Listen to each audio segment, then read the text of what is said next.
آج کی جو سٹوری ہے وہ دو اداروں سے متعلق ہے، IMF FBR۔ ہوا کیا ہے؟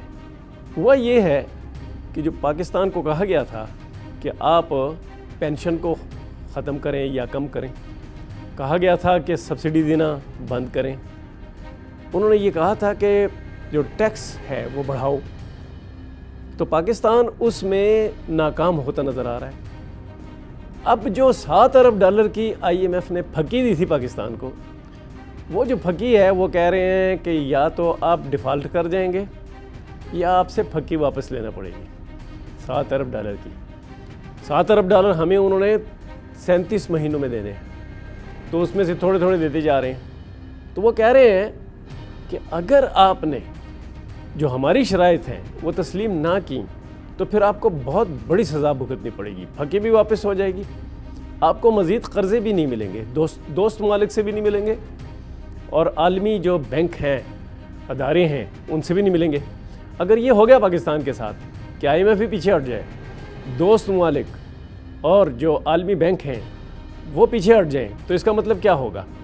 وہ یہ ہوگا کہ پاکستان ٹوٹلی کولیپس کر جائے گا۔ اچھا، یہ جو خوفناک عمل ہونے والا ہے، اس سے پہلے یہ وارننگ آ گئی ہے FBR کی طرف سے کہ ہم تقریباً $500 ارب کا خسارہ ٹیکس میں آ رہا ہے۔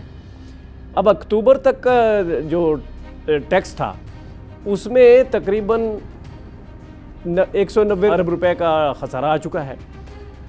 IMF نے پاکستان کو کہا ہے کہ اب آپ منی بجٹ لاؤ، یعنی کہ یہ بھی کرو کہ بجلی کی قیمت بڑھاؤ، ٹیکس بڑھاؤ، پینشن ختم کرو، سبسڈی ختم کرو۔ اس کے علاوہ یہ بھی ہے کہ آپ سے نہیں ہو سکا 4 مہینے میں، اب آپ $500 ارب کے نئے ٹیکس لگاؤ لوگوں پر۔ اب یہ $500 ارب کا نئے ٹیکس لگنے ہیں، اس میں سے $60 ارب کے نئے ٹیکس کا منی بجٹ چند ہی دنوں میں شاید آ جائے، اس کی تیاریاں ہو چکی ہیں۔ اب یہ ہوگا کہ وہ منی بجٹ جو ہے وہ منظور کرانا پڑے گا آپ کو وزارت خزانہ سے، وہ منظور کرانا پڑے گا آپ کو پارلیمنٹ سے۔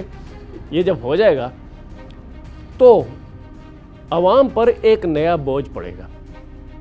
یہ عوام پر جو بڑھتا بوجھ ہے، یہ جب تک $500 ارب تک مزید نہیں ہوگا تو یہ سلسلہ جاری رہے گا۔ اس کا مطلب کیا ہوا کہ پچھلا جون جو گزرا ہے اور آئندہ جو جون آئے گا اس وقت تک آپ نے $500 ارب مزید اکٹھا کرنے، وہ والے نہیں جو ٹارگٹ رکھا گیا ہے ٹیکسوں کا، $500 ارب مزید۔ اس کا مطلب کیا ہوا؟ اس کا مطلب ہوا کہ مہنگائی کا ایک نیا ریل آنے والا ہے۔ IMF کہتا ہے کہ یہ سب کچھ آپ نے نہیں کیا تو $7 ارب کی پھکی ہمیں واپس لینا ہوگی۔ اور گزشتہ کچھ دنوں میں جو ورچوئل مذاکرات ہوتے ہیں IMF کے اور پاکستان کے حکام کے، اس میں یہ طے کر لیا گیا ہے کہ اب منی بجٹ کے بغیر گزارا نہیں۔ تو کتنے منی بجٹ آئیں گے پاکستان میں عنقریب؟ معلوم تو یہ ہوتا ہے کہ ایک تو چند ہفتوں میں شاید آ جائے، دوسرا 2-4 مہینوں میں آ جائے، تیسرا 5-6 مہینوں میں آ جائے۔ اس کا مطلب یہ ہوا کہ جب تک 10 مہینے موجودہ مالی سال کے گزریں گے تو آپ 3-4 منی بجٹ لا چکے ہوں گے، پھر بھی $500 ارب اگر پورا نہ ہوا تو ایک اور لائیں گے۔ اگر انہوں نے منی بجٹ اکٹھا ہی $200 ارب کا اگر ڈال دیا تو اس کا مطلب یہ ہوگا کہ یہ حکومت، اس کو خطرہ ہے، کیونکہ اس کے خلاف ہوں گے جلسے جلوس۔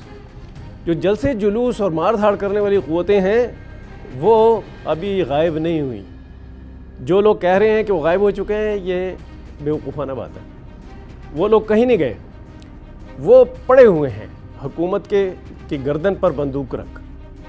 یہ جو گردن پہ بندوق حکومت کے ہے، یہ جو بندوق ہے یہ ہٹنے والی نہیں ہے۔ اگر آپ ایک بھاری بھرکم منی بجٹ لے آئے ایک ہی دفعہ تو اس کا بہت بڑا نقصان ہوگا۔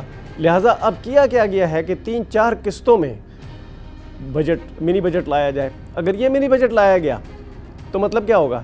بجلی مزید مہنگی، گیس مزید مہنگی، پیٹرول مزید مہنگا، سبزیاں مزید مہنگی، گوشت مزید مہنگا، سارا جو کچن کا سامان ہے مہنگا، اور جو صنعتوں کو خام مال ملتا ہے یا مشینری ملتی ہے اس پہ کسٹم ڈیوٹی زیادہ، اس پہ ود ہولڈنگ ٹیکس زیادہ، اس پہ سینٹرل ایکسائز ڈیوٹی زیادہ، اس پہ سیلز ٹیکس زیادہ۔ اس کا مطلب کیا ہوا؟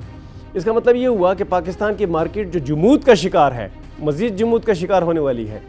آئی ایم ایف نے اگر پھکی واپس لے لی تو پاکستان کے لیے بہت بڑا عذاب آ سکتا ہے۔ یہ جو ہم ویڈیو کر رہے ہیں اس ٹائم پہ ایف بی آر میں میٹنگز ہو رہی ہیں، اور وہ یہ میٹنگز ہو رہی ہیں کہ اس منی بجٹ کو منی بجٹ بنا کے نہ پیش کیا جائے۔ کوشش یہ کی جا رہی ہے کہ اس کو ایک 60 ارب روپے کا ایک پیکج بنا کے پیش کیا جائے کہ ایف بی آر کو اس کی ضرورت ہے۔ وہ کس لیے ضرورت ہے؟ وہ اس لیے ضرورت ہے کہ جو ٹیکس مشینری ہے وہ صحیح کام نہیں کر رہی، لہٰذا ٹیکس کم اکٹھا ہوا ہے، لہٰذا 4 مہینوں میں 190 ارب روپے کا ٹیکس خسارہ آ گیا ہے۔ اس خسارے سے نمٹنے کے لیے ہمیں 60 ارب روپے چاہیے، کیونکہ یہ خسارہ بڑھتا جائے گا۔ ان 60 ارب روپے سے جو مشینری ہے ٹیکس کی ٹھیک کریں گے۔ مشینری کے 2 حصے ہیں، ایک ہے ڈیجیٹل سائیڈ، ایک ہے مینول سائیڈ۔ جو مینول سائیڈ ہے، جو ٹیکس اکٹھا کرتے ہیں، معلوم کرتے ہیں کہ کس کو کتنا ٹیکس دینا چاہیے اور کتنا دے رہا ہے، وہاں پہ چھاپے ڈالنا، وہاں پہ جو افسر ہیں اور عملہ ہے بھیجنا، وہاں پہ گاڑیاں استعمال ہوں گی، وہاں پہ کورٹ کا خرچہ ہوگا۔ یہ سارے خرچے پورا کرنے کے لیے لازم ہے کہ ایف بی آر 60 ارب روپے کا پہلا منی بجٹ لے آئے۔ اب ایف بی آر کے کتنے پیسے پھنسے ہوئے ہیں عدالتوں میں، وہ بات نہیں کری ایف بی آر۔ اس کی وجہ کیا ہے؟ کیونکہ جو زیادہ تر پیسے پھنسے ہوئے ہیں ٹیکس کے عدالتوں میں، وہ بڑی بڑی کمپنیوں کے ہیں، بڑے امیر لوگوں کے ہیں، ان کے بڑے اثر و رسوخ ہیں۔ آئی ایم ایف یہ کہہ رہا ہے کہ بھائی آپ لوگوں کے اثر و رسوخ کی طرف مت دیکھیں، آپ اپنا ٹیکس صحیح طرح اکٹھا کریں۔ لہٰذا کیا گیا گزشتہ 2-3 دن میں 4-5 بڑے بڑے افسروں کو ان کے عہدوں سے ہٹا کے دوسری طرف لگا دیا گیا۔ اس کے ساتھ کچھ 15-16 جو چھوٹے افسر ہیں ان کو آگے پیچھے کر دیا گیا ہے، اور نئے بندوں کو لا رہے ہیں۔ لیکن وہ نئے بندوں کی ٹریننگ یہ تو نہیں ہے کہ ٹیکس لینا ہے۔ آپ نے اصلاحات کرنی تھیں، نہ صرف ڈیجیٹل بلکہ مینول بھی، یعنی کہ ٹیکس کے عملہ اور افسران جو ہے اس کو روکنا تھا، کرپشن کرنے سے، ٹیکس چوری میں معاونت کرنے سے روکنا تھا، وہ آپ نے نہیں کیا۔ تو اب آئی ایم ایف کیا کہہ رہا ہے کہ اگر آپ نے سبسڈی ختم نہ کی، پینشن ختم نہ کی، ٹیکس نہ بڑھایا، تو آپ کے ساتھ یہ ہوگا کہ آپ سے پھکی واپس لے لی جائے گی۔ یہ پھکی کب واپس لی جائے گی؟ ایک تو یہ ہے ہمیں دیکھنا، اور کیا 60 ارب روپے کے خرچ کرنے سے ٹیکس بڑھ جائے گا؟ یہ پاکستان کے لیے اب نیا چیلنج سامنے آ چکا ہے۔ Thank you very much.